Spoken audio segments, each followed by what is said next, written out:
Hello everyone, I am Bhavna and you are watching Bhavna education diary. तो DULLB जो cut off है उसका schedule नहीं आया था। जैसे कि हम जानते हैं 18 तारीख को काफ़ी कोर्सेज़ की फर्स्ट एडमिशन लिस्ट आ चुकी है। तो DULLB और कुछ कोर्सेज़ की नहीं आई थी, तो यहाँ पे लिस्ट विजिबल है। इन कोर्सेज़ की जो लिस्ट है वो 25 नवंबर से आएगी। तो यहाँ पे काफ़ी अनसर्टेनिटी थी कि कब आ रही है लिस्ट, कोई नोटिस नहीं था।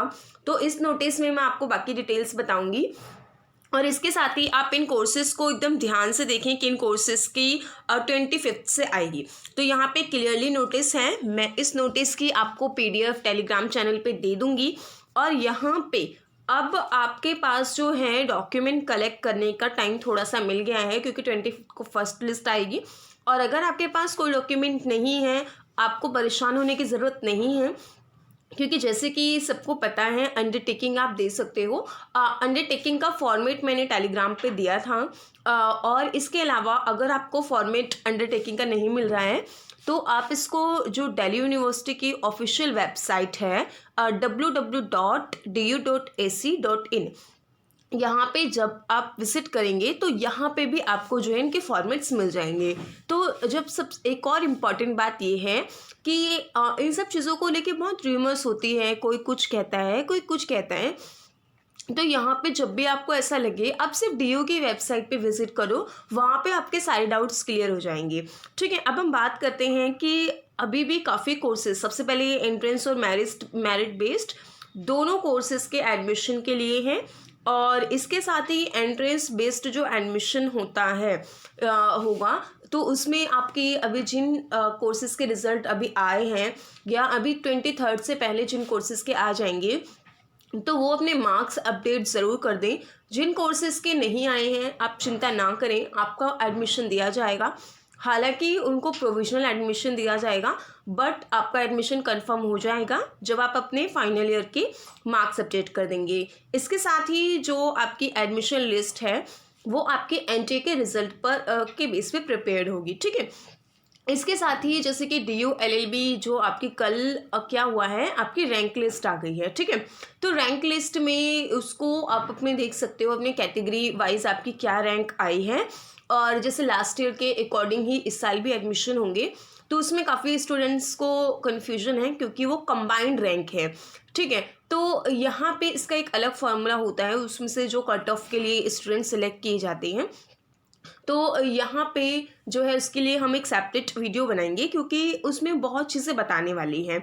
इसके अलावा यहाँ पे 23 से पहले आपको मंडे है 1 बजे से पहले अपने मार्क्स जो हैं अपलोड कर देने हैं। और जब अभी आप मार्क्स अपलोड करेंगे वो परसेंटेज में अपलोड होने चाहिए, और डेसिमल के बाद 2 डिजिट तक आपको मेंशन रखनी है, उसके अलावा मेंशन नहीं करना है। और मार्क्स आपको नहीं डालने हैं, और आपके तीनों ईयर के मार्क्स पूछे जाएंगे और 12th के मार्क्स भी पूछे जाएंगे। और इसके साथ ही जो एप्लीकेंट हैं यहाँ पे वो क्या है कि the applicant will have to submit their final year result by the last date of admission as declared by the university. ठीक है, जो लास्ट डेट यूनिवर्सिटी ने डिक्लेयर की है उससे पहले आपको फाइनल ईयर के रिजल्ट देने हैं। आ ही जाते हैं सबके, क्योंकि सबको पता है कि बच्चों को एडमिशन लेना है, इसके लिए आप परेशान ना हो। एक और इम्पॉर्टेंट बात ये है कि जैसे आपने देखा होगा रैंक लिस्ट में कि कई बार एक सीट पर कम से कम 40 स्टूडेंट्स होते हैं, 50 स्टूडेंट्स होते हैं, सीट एक सेम रैंक पर। ठीक है, तो मान लीजिए सीट थोड़ी बची हैं और स्टूडेंट्स ज़्यादा हैं, तो ऐसी कंडीशन में क्या होता है कि अब वो सबको नहीं ले सकते, क्योंकि जितनी सीट है उतने ही स्टूडेंट्स दिए जाते हैं।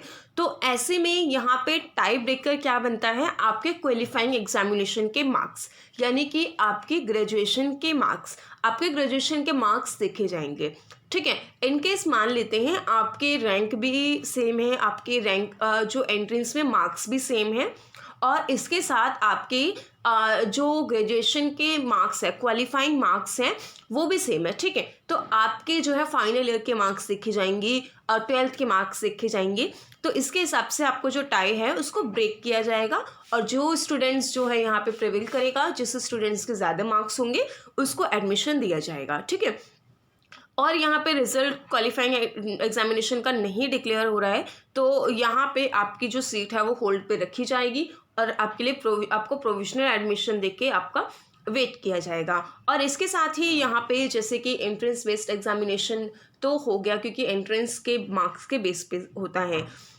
और यहाँ पे मेरिट जो बेसिस हैं, अब देखो मेरिट बेस पे क्या होता है कि मेरिट बेस पे आपको मेरिट के मार्क्स तो चाहिए, क्योंकि मेरिट पे जब तक आपके मार्क्स पता नहीं होंगे कट ऑफ कैसे निकाली जा सकती है। तो मेरिट एडमिशन जो है एप्लीकेंट को ग्रांट किया जाएगा क्वालिफाइंग एग्जामिनेशन पे, और एग्जामिनेशन लिस्ट प्रिपेयर होगी जो पोर्टल पे वो मार्क्स अपलोड करेंगे। ठीक है, तो CBCS जो सिस्टम है उसमें भी आपको जो अपने मार्क्स अपडेट करने हैं वो मार्क्स आपको परसेंटेज में अपडेट करने हैं। ठीक है, तो परसेंटेज में कैसे अपडेट करने हैं, जैसे कि वहाँ पे उसको एग्जैक्ट आपका फॉर्मूला लिखा होता है और आपको जो रिजल्ट आया होगा रिजल्ट के नीचे भी वहाँ पे एक पर्टिकुलर फार्मूला लिखा होता है, जैसे 9.5 से मल्टीप्लाई करना, ऐसे कुछ कुछ फार्मूलेज होते हैं। तो आपके रिजल्ट पे जो मेंशन है आप उसके अकॉर्डिंग कीजिए। और रिजल्ट के अलावा जो आप पोर्टल अपना ओपन करेंगे, जो आपको डैशबोर्ड होता है, आप जब जाएंगे फैकल्टी यूनिवर्सिटी के साइट पे, वहाँ पे एडमिशन पे जाएंगे और वहाँ पे जब आप PG एडमिशन पे जाएंगे तो वहाँ पे जब आपका स्टूडेंट यहाँ पे पोर्टल होगा वहाँ पे आपको देखोगे आप मार्क्स अपडेट करने के लिए पूरा आपका प्रोसेस बताया है, आपको उस बेसिस पे करना है। ठीक है, तो यहाँ पे पूरा मार्क्स आपको अपडेट करने हैं, उसी प्रोसेस से अपडेट करने हैं जो पहले प्रोसेस चल रहा था। ठीक है, और इनको भी जो है यहाँ पे ये देखा जाएगा कि मतलब यहाँ पे 23 नवंबर तक करने हैं, 1 बजे से पहले करने हैं। ठीक है, और यहाँ पे देखो टाई को ब्रेक करने का क्या है कि in case of tie in qualifying examination marks में टाई ब्रेक करना है तो कैंडिडेट की हायर परसेंटेज देखी जाएगी क्वालिफाइंग एग्जामिनेशन में जो कि गिवन है, और इसके साथ और उसको प्रेफरेंस दी जाएगी। उसके बाद अगर तब भी सेम है फाइनल ईयर के हिसाब से तो 12th के भी देखी जाएगी। 12th में 5 जो सब्जेक्ट्स हैं एग्रीगेट उनकी देखी जाएगी। ठीक है, तो इसके साथ ही यहाँ पे अब आपके लिए बहुत इंपॉर्टेंट चीज़ है कि आप टाइम बिल्कुल भी वेस्ट ना करें, इधर उधर की बातों पे बिल्कुल भी ध्यान ना दें जहाँ रूमर्स हो रही है कि क्या है, कब लिस्ट आएगी कब लिस्ट नहीं आएगी। डॉक्यूमेंट की लिस्ट सब यहाँ पे है, और LLB की लिस्ट जो है LLB डॉक्यूमेंट की लिस्ट मैंने कम्युनिटी में डाली है। लास्ट ईयर की है, वो डॉक्यूमेंट हर साल सेम लगते हैं। आप डॉक्यूमेंट्स प्रिपेयर करके रखो, इधर उधर से बिल्कुल भी ध्यान देने की बात नहीं है। माइग्रेशन सिर्फ उनको देना है जो DU से ग्रेजुएट नहीं है। अगर आप DU से ग्रेजुएट हो तो आपको माइग्रेशन नहीं देना है। कोई अगर डॉक्यूमेंट नहीं है तो भी आपको घबराने की ज़रूरत नहीं है, आप अंडरटेकिंग दे सकते हो। ठीक है, बिल्कुल भी आपके एडमिशन पे इफ़ेक्ट नहीं करेगा, इसके लिए आप बिल्कुल भी परेशान मत होइए। तो इस वीडियो में इतना ही। आपकी कोई क्वेरी है तो कमेंट सेक्शन में आप पूछ सकते हैं, हम उसको कमेंट में या नेक्स्ट वीडियो में आंसर करने की पूरी कोशिश करेंगे। Thank you.